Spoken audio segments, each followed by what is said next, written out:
just got off the phone with a client who I sold a car to some years ago, and it's funny that I still get a lot of calls, and I'm more than happy to, just complaining about the service department at local car dealership and walking them through what they can do, where they can go, and potentially not deal with the same issues. So her text was, "They suck." So I called her and I go, "What happened?"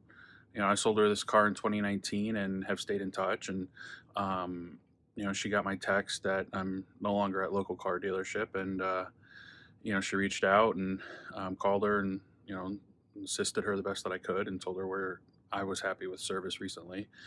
But it's just funny that more of the complaints seem to be related to the service department than to the sales department, even while I was there. So even if I never sold you a car, never met you in my life, if you have questions regarding service of your vehicle, should this service be done, like a brake caliper service, um, or other high margin items, like should you rotate your tires every so often? I'm more than happy to help. Not going to charge you, but maybe that leads to when you're ready for a car and you live in Montana, you want me to help you. Um, so reach out, be happy to help. Because the service departments are another big profit center for dealerships, and I'll walk you through it the best that I can. Um, Thanks.